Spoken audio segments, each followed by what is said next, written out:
Hello children, today I am going to discuss with you another measure of dispersion. This is the second measure of dispersion. First was range, which you have already understood. Now we come to the second measure of dispersion, that is quartile deviation, or it is also known as semi-interquartile range. So this is second measure of dispersion. Range, as you have done earlier, range considers only the extreme values, extreme lowest and extreme highest, right. So it considers only the lowest and the highest values and eliminates the central values, whereas quartile deviation, it eliminates the lowest 25% and the highest 25% of items of series. It is eliminating the lowest 25 and highest 25% of the series, and what it is considering, only the central 50% of the values of the series. So it is different from range. So only central 50% of items are considered. So this quartile deviation considers only 50% of central values, eliminating 25 lower values and 25% of upper values. QD, that is quartile deviation, is the difference between upper quartile and lower quartile divided by 2. You have done quartiles, that means dividing the series into 4 equal parts, and accordingly we have Q1, Q2 and Q3. What is quartile deviation? That is the difference between upper quartile and lower quartile. Upper quartile is Q3, lower quartile is Q1. The difference between the two divided by 2 is known as quartile deviation. Interquartile range is Q3 minus Q1, that is range of the quartiles is Q3 minus Q1. Q3 is the upper quartile, Q1 is the lower quartile. So the range is Q3 minus Q1, the difference between Q3 and Q1. And semi-interquartile range is Q3 minus Q1 upon 2. This is also known as quartile deviation. Q3 minus Q1, this was Q3 minus Q1 only, interquartile range, and semi-interquartile range is Q3 minus Q1 upon 2, right. So now we will take the calculation of quartile deviation in different series. Now what are the steps for calculation? Calculate Q1 and Q3. So as quartile deviation is the difference between Q1 and Q3, or you can say Q3 minus Q1. So you have to calculate Q1 and Q3 first.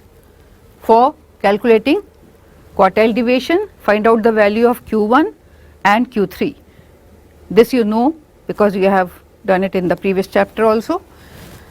Subtract Q1 and Q3, subtract Q3 and Q1. You know Q3 is higher, so Q3 minus Q1, and divide the result by 2, right. So Q3 minus Q1 upon 2, this you have to calculate. Coefficient of quartile deviation is Q3 minus Q1 upon Q3 plus Q1. This is the relative value, coefficient, relative measure, coefficient of quartile deviation. Okay. Now we will take the calculation in different type of series. First we will take individual series.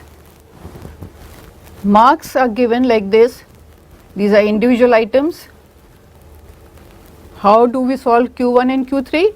Q1 is size of n plus 1 upon 4th item. You know the formula for Q1 in the individual series is n plus 1 upon 4th item. And what is n? Total number of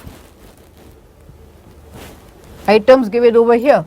1, 2, 3, 4, 5, 6, 7.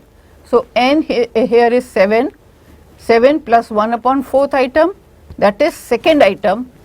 Now second item in this series is, this is first and this is second item, so Q1 is 25, right. So this way you calculate Q1 in individual series. Now Q3, size of 3n plus 1 upon 4th item, that is equal to 3 into 8 upon 4, 3 into 8 upon 4 means 24 upon 4 equal to 6th item, and that is equal to 65. 1, 2, 3, 4, 5, 6th item, and that is 65, right. Now QD is Q3 minus Q1 upon 2 is equal to, Q3 is 65, Q1 is 25, so 65 minus 25 upon 2 is equal to 40 upon 2 is equal to 20. This is QD. QD is 20. Very simple. Q3 minus Q1. Q3 you have calculated, Q1 you have calculated as 25 and 65. 65 minus 25 upon 2 you will get 20. This is QD. Coefficient of QD is Q3 minus Q1 upon Q3 plus Q1. This is a relative measure. Here put the values, Q3 is 65, Q1 is 25, 65 plus 25, 40 upon 90, and this is QD, coefficient of QD. This is QD and this is coefficient of QD, right. Now discrete series. This is the simple calculation of individual series. Remember the formula what you have to apply for individual series. Now we will take the calculation in discrete series, right. Discrete series, you know well, it has the frequency. So X column and F column, these are the values for X column, these are the values for F column, frequency given. Now for solving or for finding out Q1 and Q3, you have to make 3 columns. First column you will write down X in the same order, copy down, frequency copy down in the same order, find out CF, right, by adding up the frequencies. Now after completing this part, we move to Q1. In the discrete series also Q1 is n plus 1 upon 4th item. Here n is 69, this is n given 69, total of frequency, number of items.